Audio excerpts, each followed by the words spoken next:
This is Tom Fox. For this first podcast of 2023, I take things in a very different direction. As all of you know, 2022 is a year of massive regulatory change, and it was felt in manufacturing as well. What does 2023 hold? Well, to answer some of these questions, today we have a webinar which was put on by Assent.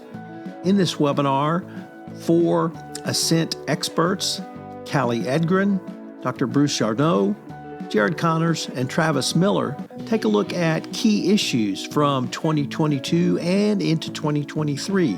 Topics include events that impacted supply chain in 2022, regulatory changes on the horizon for 2023, steps manufacturers should take for 2023, and how Assent can help you in all of these. I know you'll enjoy this webinar from Assent.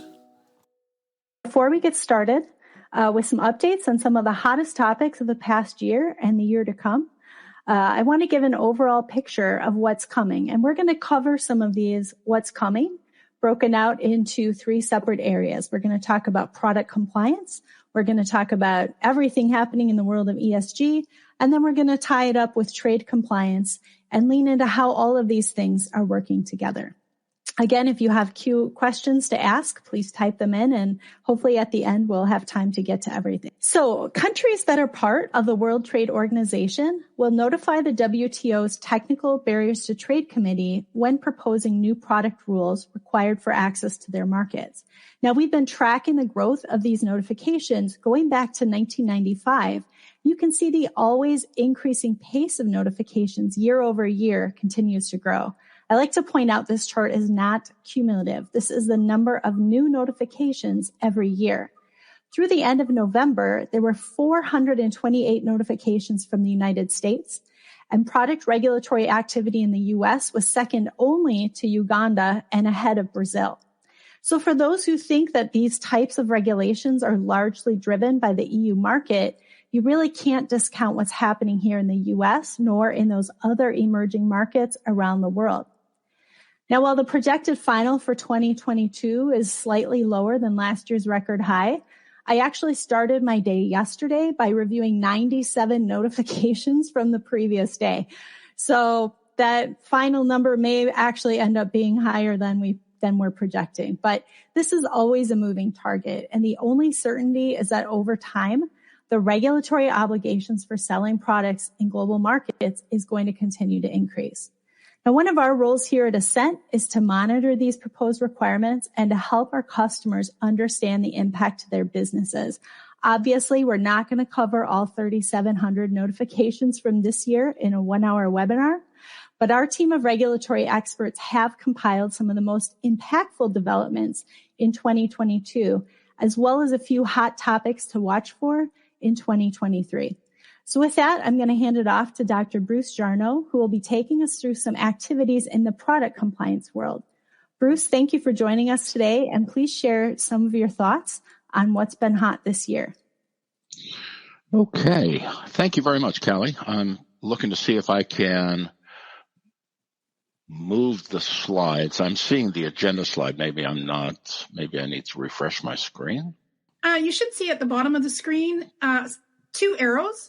I am. I'm advancing it, but I see the agenda slide on my screen. Sure. So we're just going to market access, global market access.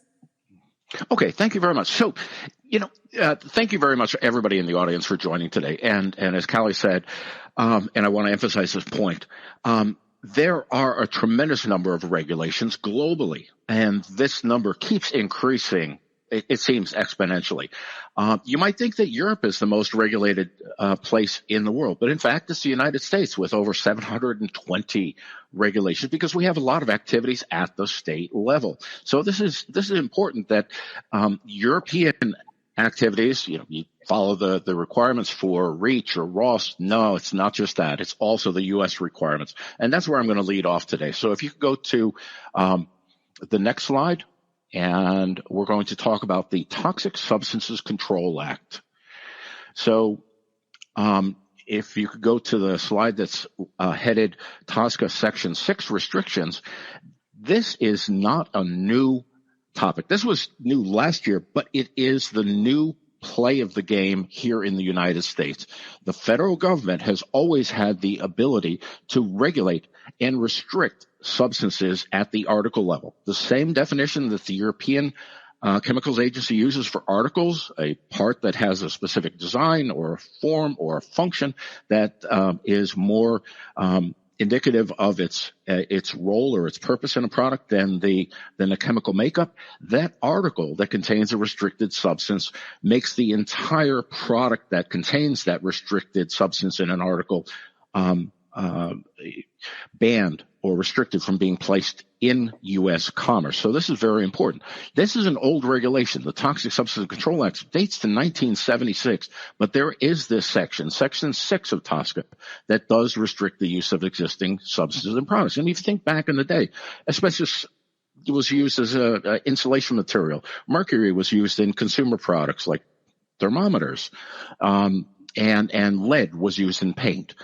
All of that changed and became a brave new world here in the United States in 2016 when Congress recast TSCA as the Lautenberg Chemical Safety Act. And Congress told the EPA to pay equal attention to finished products and the environmental and human health effects of substances in those finished products. And in 2021, now this is going back a little bit, but this is still impactful today because those restrictions that came out, the PBTs, persistent, bioaccumulative, and toxic substances, were and are, first and foremost, a lot of companies and a lot of suppliers are still not aware of these rules, and you do face potential customs impound of products that are being imported that contain these substances.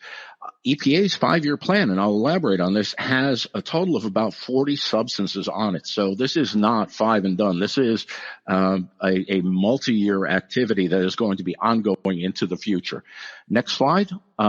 If we talk about the EPA published the final rules of these 5 PBTs, January 2021, PIP 3.1, from what we've seen here at Assent, this PIP 3.1 is the most impactful to industry widely. It's a flame retardant used to achieve that UL 94 V0 flame rating, and it's also used as a plasticizer. We've seen many Assent clients have this substance in materials within their products, wiring, flame retardant resins, and so forth. And you see the enforcement date on this is 2024. This is really important to watch this one. Next slide, please. Talking about what does EPA require? What are the EPA compliance requirements? Well, EPA, just like the European Chemicals Agency, says you have to collect documentation or have some data that demonstrates you are paying attention to the requirements for placing products in U.S. commerce. So most of the time, it's supplier declaration to say, no, we don't have any of these 5 substances. That this passes the liability back to your suppliers. EPA says you keep that documentation for at least 3 years. And if you do have one of those substances, you are obliged to tell your downstream customers, commercial customers, about the presence of that substance. Also, if you find that you are illegally importing any of those or distributing any of those products that are already in force or have substances that are already in force in terms of prohibitions, you are obliged to tell the EPA, oops, I messed up, you have to self-report. I would also ask that if you have U.S. facilities, think about the impact to your MRO, your maintenance, repair, and operational activities. For example, here I give a forklift. Well, hydraulic fluid today is treated with PIP 3.1 as a flame retardant. If you ever see a pinhole leak in a hydraulic system, it creates this aerosol, and you can't have that create a fire hazard. So your supply chain is going to be managing that transition of the chemical and your availability of that hydraulic fluid. And for compatibility's sake, the gaskets and seals in a hydraulic system are often treated with PIP 3.1. So just think about impact. Now, next slide, please.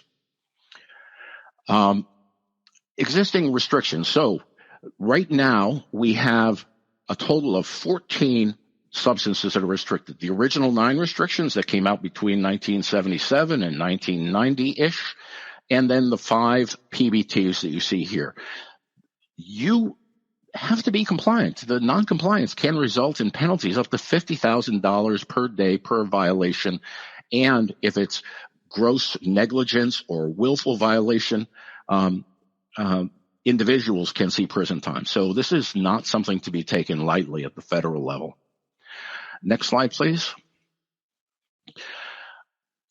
The TSCA, as I mentioned, there's going to be a total of about 40 substances restricted in EPA's 5-year plan that came out last year. You have what EPA calls the first 10 substances that are next on the list, and then the next 20 plus 3 that EPA, so these are separate lists that have been published by EPA that said these are on our 5-year plan. So please circulate this amongst your EHS personnel, your design engineers, your facility manager, and say, hey, do we use these in our operations? Maybe a solvent like methylene chloride. Do we have these in our products like PV29? Pigment violet 29 is likely the pigment that's used in a purple color-coded wire. So it's important to track these, and also EPA is asking for comments.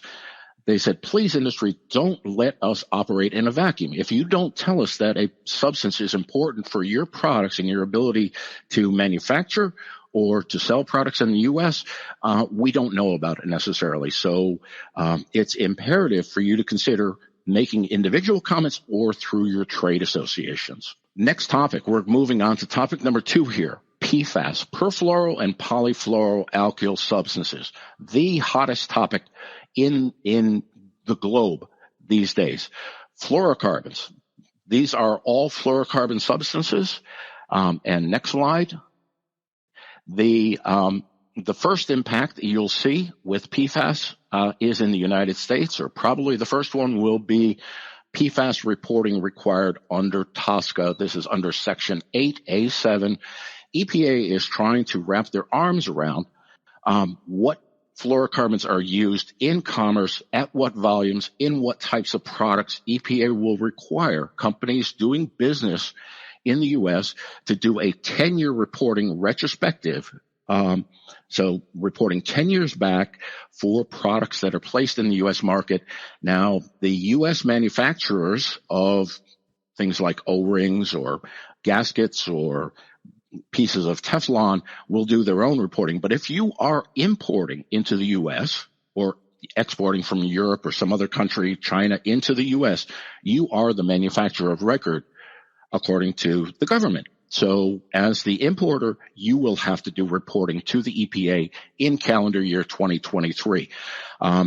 This publication of this rule was supposed to be by the end of 2022. The Small Business Administration raised their hand around Thanksgiving time and said, has EPA considered the cost impact to small businesses? And EPA opened a comment period, closes right after Christmas.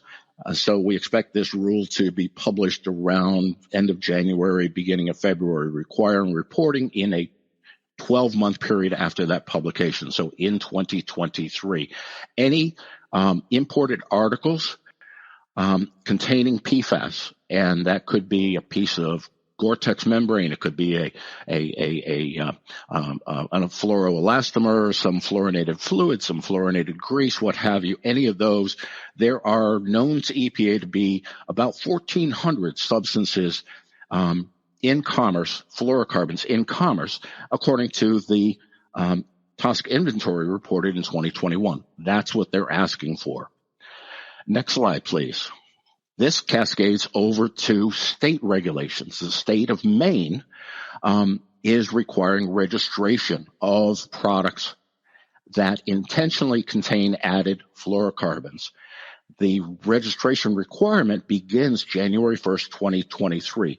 Please consider asking the Maine Department of Environmental Protection for a 6-month extension. Many companies have already, because the online portal for the state of Maine to submit your data and about your products that contain intentionally added fluorocarbons and payment for the administrative fee to the state treasurer won't be available until at least around April. So right now they're asking for literally a check and a spreadsheet or a Word document.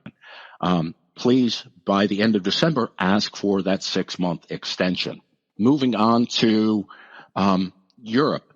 REACH, under Annex 17, the restriction list of REACH will address essential uses of PFAS and will list PFAS substances that are going to be restricted. This is going to be coming out in January. It's a different list. The Organization of Economic Cooperation and Development has a list of about 4,700 PFAS substances. Slightly different take on it. They're not just looking at ones that are known to be in commerce. They're going by a definition. I think it's going to be substantially similar to the list that the ones that are available in Europe are substantially similar to the same ones that are available in the U.S. But know that in January, the European Chemicals Agency will be making 2 publications, one of the essential uses that are determined to be okay in Europe, and the second one on PFAS that will be restricted. Right now, there are regulations that already address PFAS. Next slide. This is a very good summary of regulations where fluorocarbons are already covered under existing solutions, either a regulation like a REACH, substance of very high concern list, the first column here in green, the REACH Annex 17, where you see P proposed for next year, and the green ones that are already listed. The ones that are already regulated are all small short chain fluorocarbons that are used primarily as coatings that are oil repellent, water repellent. These small molecules are water soluble. They tend to be the ones that are contaminating groundwater and contaminating soil and are responsible for the lawsuits that you've seen against some major chemical manufacturers here in the United States. So you probably already have data on PFAS. You're not starting from ground zero. If you're collecting data on Proposition 65 or on the Canadian Environmental Protection Act, CEPA, or maybe collecting against the Aerospace and Defense declarable substance list, or even the ILFI red list of substances that are not considered sustainable, you have some data that you're starting with. So you're not starting from ground zero. You are managing currently then regulations that impact SVHCs, whether they're just reportable as substances of very high concern or whether they're actual restrictions, but you're not starting from zero. Let's move on to REACH 2.0. So the European Commission is reinventing the REACH regulation. And the next slide, the REACH revision, there's going to be major updates, and what will impact you primarily. I'm thinking most of the folks in the audience are not major or raw chemical manufacturers or importers, but there's going to be many more SVHCs. With Brexit, with Britain leaving the European Union, UK was the brake. They were the ones that were pushing the brakes on adding SVHCs for the most part. There are going to be many more SVHCs, and there's going to be more expanded criteria for these substances. There's going to be registration of polymers, potentially. That's under discussion right now. Mixtures will become subject to Article 33 notification. So right now it's just articles like a screw or a wire or some piece of injection molded plastic. No, in the future it's going to be the uncured epoxy. It's going to be cleaners. It's going to be other things that are chemical mixtures. And just like with PFAS, there are going to be essential use criteria. This is going to be a major dramatic change in market access for the European Union. So please stay tuned for further emergence of this. There has been a webinar already. You see a link down the bottom of the slide where you can go get more information, but much of this is still in flux and emerging. This hasn't taken place yet. This is coming up probably sometime toward the end of the first quarter or sometime in second quarter 2023.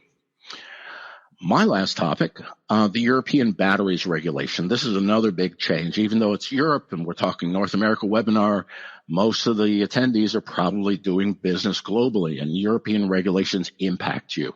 So if we look at the update to the European batteries directive, up until now, the batteries directive has really just looked at the heavy metals. You know, what's the heavy metal content?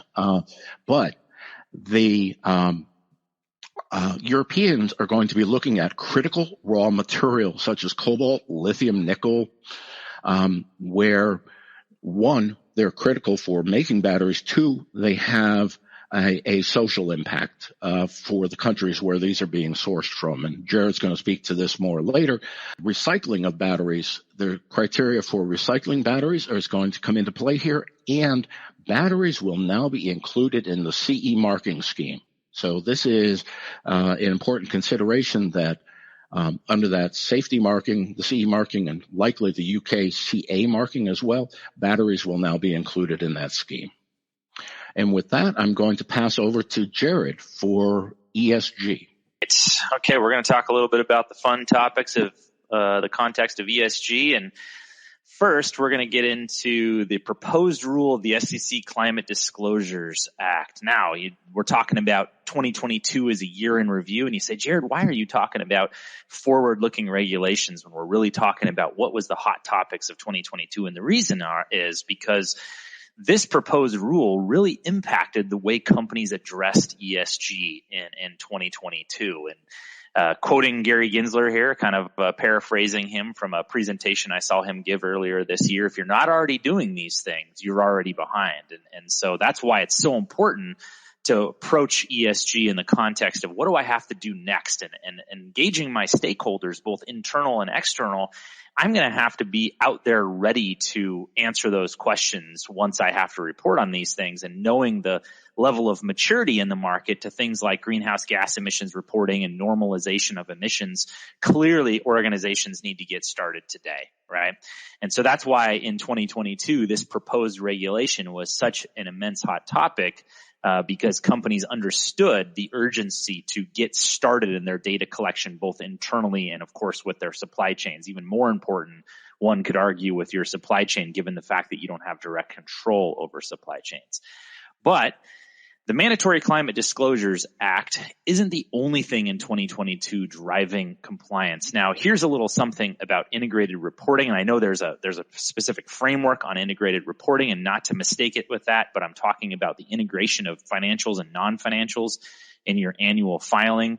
And it's so important to make sure that when you're satisfying investors or the market in general for your ESG reporting, you're considering these two things merged together, right? And you go, well, Jared, I'm a private company. I don't need to worry about a 10K report that's going on edgarfiling.gov. Why should I care about this? And the answer is, well, if you seek investment or you're private equity and funded, you're going to have that same pressure. And then also these requirements that look at ESG in the publicly traded companies, I'm sure you have a myriad of customers that are doing that as well. And if you don't, you certainly have the pressure to keep up with the Joneses, what's happening out there in the market. So really, even though the regulation may impact or the pressures may impact publicly traded companies, it doesn't mean that you're going to be scot-free as a private company. And right here, just very quickly, I wanted to show some of those common data sources that companies rate their rating agencies that rate companies' ESG performance there on the left, and how investors utilize these scores, and that 2x2 matrix I showed on the last slide there for the way that they evaluate performance overall of a company. So if you're not familiar with these organizations, even as a private company, looking at MSCI, for example, and what they do to evaluate ESG is a good way for you to get a handle on what the expectations are in the market.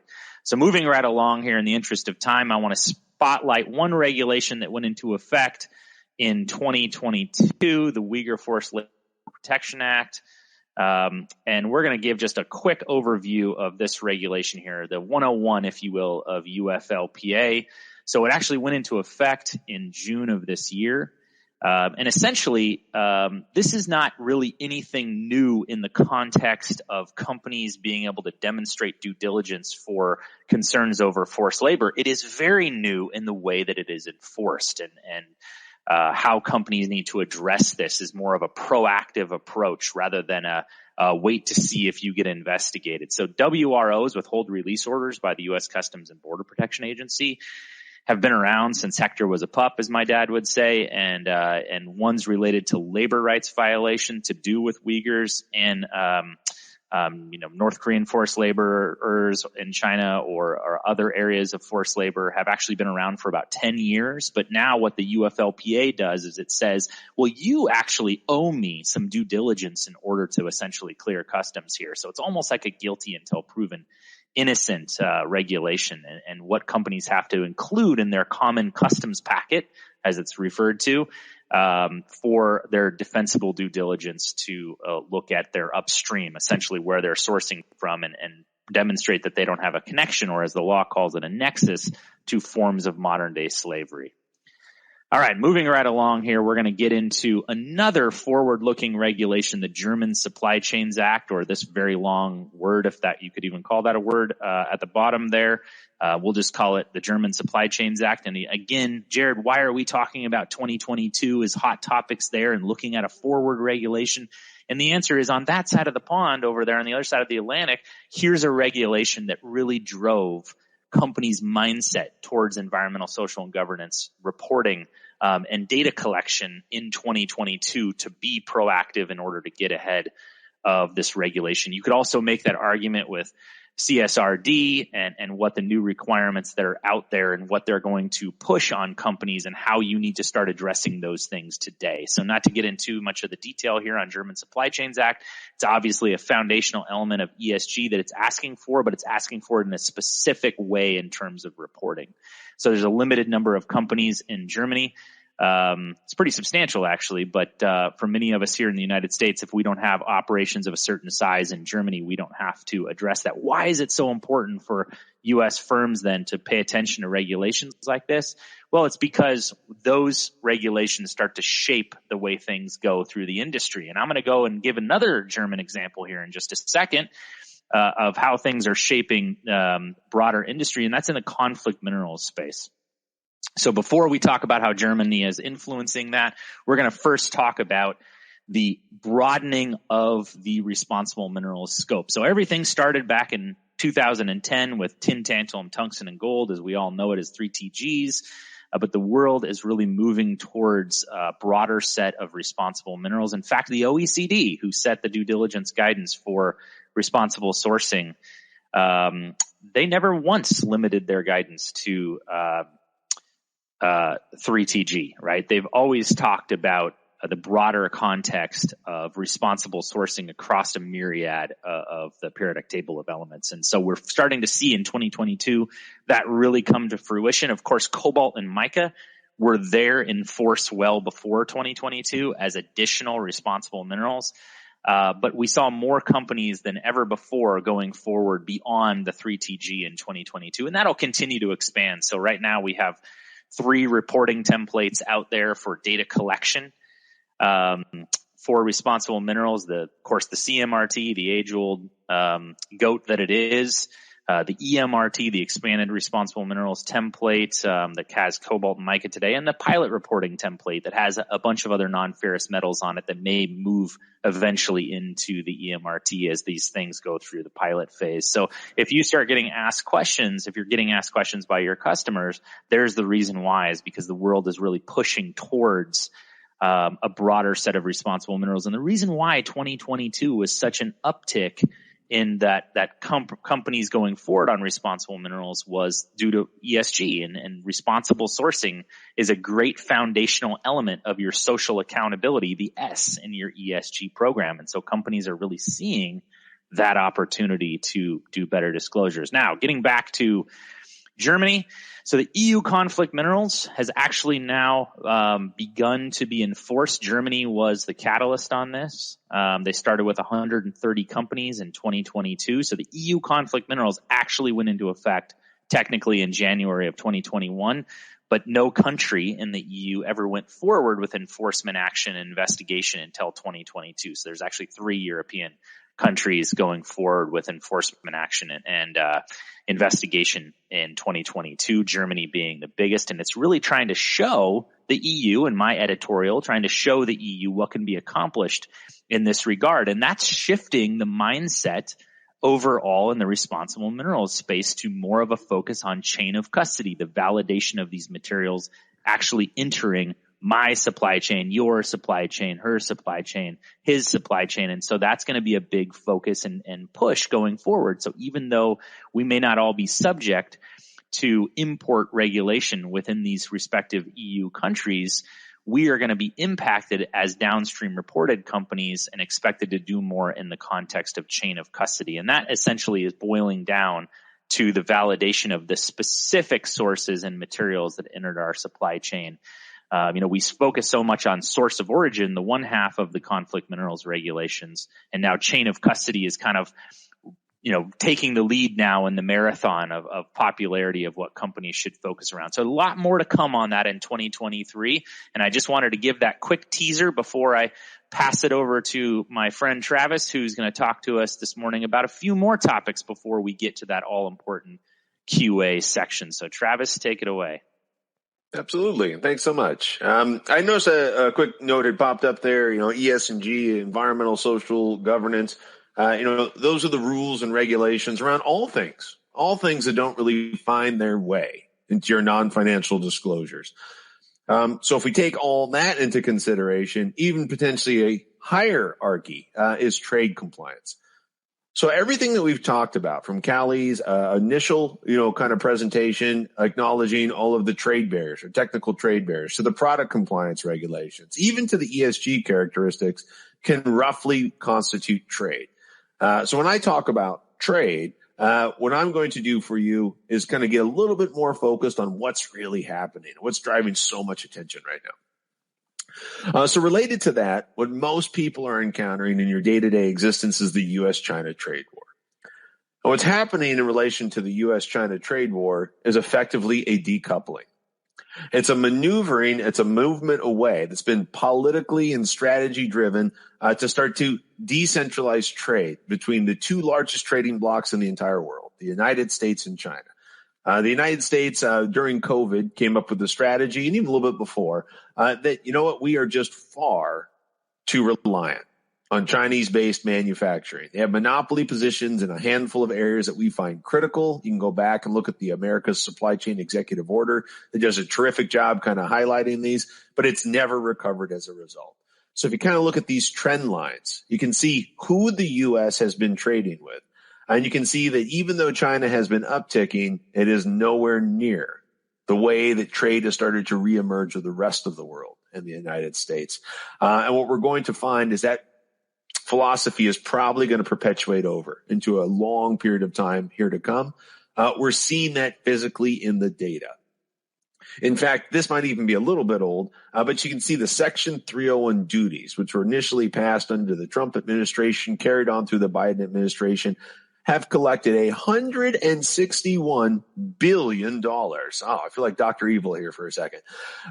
So that $161 billion is a tax. It is a tariff that is passed on to each and every single one of us for every single order, every purchase order that comes in from China. And you can see how much it just absolutely dwarfs everything else out there in existence. We can also just kind of highlight and alluding to some of the detainment and enforcement actions that Jared was talking about related to UFLPA. We are now looking at over $1 billion every single year into perpetuity going forward of Chinese-made goods that will be stopped at the border because they have some level of forced labor, slave-based labor that has made those products or goods. The combination of these two elements is basically saying, if you trade with China, you will either have your goods stopped at the border or you will pay an astronomical tax and a tariff to do so. And that's why we're seeing acknowledgments. Things like Apple, who is completely reliant upon international trade with China, has announced that they are actually going to move out. They are no longer continuing to produce iPhones in China, which is unbelievable for you to actually think about. Now, along those lines, what else is happening? Well, the U.S. has taken its borders very seriously. If you haven't been paying attention to the political ads we've been bombarded with for the last, seems like forever now. And one of those key essential features is something called Customs Trade Partnership Against Terrorism, which is passed post 9/11, also known loosely as CTPAT. And around the world, there's like-kind regulations that are known as trusted trader programs. So what are these and why has it become such a big deal in 2022 and now moving into 2023? Well, effectively, it's such a massive deal because it encompasses about 1,100 current CTPAT members. Meaning that if you transact or you move your goods internationally, it probably flows through a CTPAT member. In fact, I think it's something to the nature of about 82% of all cargo that enters into the United States moves through a CTPAT member facility. What this means to you and why this is particularly important is because they too are getting in the forced labor and anti-China game. The CTPAT program is saying that as of August 2023, meaning you need to be starting now, if you haven't already done so, you need to have a map of your supply chain for the risk of forced labor, meaning that what are those physical facilities that you currently are evaluating and have each of them gone through the due diligence capability? Have you adopted a code of conduct prohibiting forced labor? Do you have evidence of implementation of the supply chain requirements that are tying to anti-forced labor? Can you demonstrate it? Do you have a remediation plan if you identify it? And can you share your success and best practices with CBP? This is massive. And what happens if a company, say, for example, drops out of CTPAT as these regulations emerge? Well, that's a pretty clear indicator that they probably have some forced labor in their supply chain, or they're just not going to choose to participate in it. So no matter how you slice it, those facilities, those importers, those 3PLs that you're relying on to get goods are going to go through a whole new level of scrutiny coming into 2023. And we have to really significantly consider what that's going to mean to us and our ability to get goods into the facilities we need to keep the lights on and keep the manufacturing facility operating. I actually think Tesla's COO said it just about best. It takes 2,500 parts to make a Tesla, but only one not to. And we might find ourselves in a continuation of that cycle. Carrying on, what else can we talk about that kind of rounds all of this up? Well, a lot of what Assent and all of you on this call have talked about have always been about the product, the things that we make, the physical goods. But there's a secondary supply chain that exists that all of us need to be aware of. And that's our data supply chain. That's the people that handle information. And something that's been bubbling up for the last several years, and we've seen a new breath of life breathed into it, is the NIST 800-171, Standard and Cybersecurity Maturity Model Certification, also known as CMMC. So what is this thing? Well, effectively, CMMC is a requirement that initially emerged in 2015 that has now become the de facto cybersecurity standard for CUI. So confidential information that the government flows out, that finds its way all around the globe to all different kinds of U.S. contractors. And what happens is that CMMC is becoming law. It will be the DFAR flow down that will dictate whether you're going to be able to take advantage of those massive contracts coming out of the American Infrastructure Recovery Act. All the new government contracts that are starting to flow. If you want to trade in the U.S. government supply chain or to trade with partners that are in it and you take any information, which is pretty much everybody, that's going to mean that you are not only going to have your own internal cybersecurity program that reaches up to the NIST 800-171 standard, it also means that all of your suppliers who also receive that information must do as well. This means that each and every one of us needs to think about a supply chain that extends beyond the physical good to the information that designs and tells you how to create it. And once that area is in mind, a whole new supplier base starts to develop and emerge. And that's why I think it's going to be probably the biggest area that is to come. So bringing it all together, Cally Edgren, rolling it back over to you. You are the moderator. What do you have to say?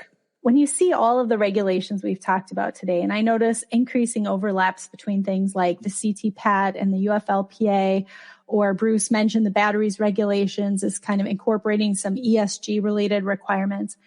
What do you think this means for compliance specialists who've been able to really just focus on one area of compliance? Is that really a sustainable approach moving forward? Absolutely not. Yeah, the world has shifted. Yeah, no. Yep. In the short, I would say this to all of us. We've all been in this industry an awfully long time.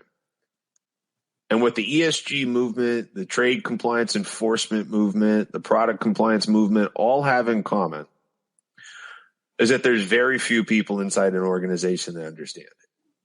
You know, how the movement of goods happen, you know, how it migrates around, you know, how information is shared and how it's going to be facilitated. And most importantly, how it's going to be enforced in the future. We no longer live in a world or an age where there just wasn't enforcement of these things. You know, there's over 4,000 product recalls active right now. I think there's going to end up with 4,000 to 5,000 detainment orders under UFLPA. You know, there was a $10 billion estimated loss of iPhones associated with the UFLPA and the forced labor kind of riots tied to the COVID restrictions and what have you in China just a week ago. It is a new world, and the only way to manage it is to work cooperatively across cross-functional teams. There is no alternative. There is no other option. So that supply chain center of excellence that all of you are at the pinnacle of creating, this is the charter. This is the charter for business. Let me kind of wrap things up. And we do have a lot of great questions. Please keep them coming in, because even if we don't have time to get to all of them during this hour, we definitely will provide answers as a follow-up. But one of the questions I get asked a lot, and I see some of the theme in the questions coming through, is how do we quantify the risks? One question talks about how do I get, my senior leadership to understand the importance of investing in these programs? What could the fines be for non-compliance? Now, all of these regulations do have direct legal and financial implications. They're regulations, right? But I really don't want to overlook or have people forget to include the hidden costs, which actually are much higher and much more difficult to recover from. Not conforming to regulations can lead to missed revenue opportunities. That's probably the biggest impact. So you may have existing products that aren't able to get across a border or able to be placed on the market or have to be pulled off of the market. But increasingly, we are seeing customer requests for proposals include that information must be provided upfront, tied to compliance. For example, we need all of our ROS declarations for you to even bid on this job, or we need you to fill out this ESG survey because we only want to do business with suppliers who share our values. So companies without those good proactive programs, instead of reacting after the fact, to provide this data, may not even be able to bid for those new business opportunities. There are other costs associated, like with a non-conformity event as well. But, all of these things together can lead to brand reputation damage and a loss of trust from your customers, which again is going to impact future revenue opportunities. So it's really a hard number to quantify, but a very real cost and threat to your business. So it's best to stay ahead of the game. And one way that, we talk about avoiding these unpredictable costs, and as Travis just mentioned, it's important that you have cross-functional partnerships. I've worked in product compliance for the better part of my career, but I was always considered myself to be a compliance cousin with the trade compliance people, with the EHS people, because there's a lot of these issues that cross over those borders between functions, and that's increasing over time, as you see with some of these regulations. So one way to prevent some of these unavoidable business costs is to develop an efficient system and program for managing your supply chain compliance, because a lot of the things we talked about today are dependent on your suppliers providing you with information, providing you with their good business practices. So a comprehensive program that can integrate all that data management simplifies your engagement with those suppliers, and it reduces that supplier fatigue. I don't know if any of you are getting questionnaires from your customers, but It's a lot of questionnaires coming in from a lot of different sources. So, trying to merge these things together as these topics overlap can actually improve the supplier experience as well. And that can lead to a holistic program that will minimize that risk that an unreliable supplier could create. I love that quote that Travis just gave about it only takes one part to prevent you from building that product, right? So we want to help you identify what those risks are so you can avoid those. And of course, working with reliable suppliers is going to help your company achieve your own ethics, compliance, and sustainability goals as well. This is Tom Fox again. I hope you've enjoyed this overview of sustainability and ESG issues from 2022 and where regulatory and market change may be driving us for 2023. This has been a special production of the Compliance Podcast Network, and I would like to thank Assent Compliance for allowing me to cross-post this webinar that they put on in December of 2022. I hope you'll join me again next week for another episode of the ESG Report.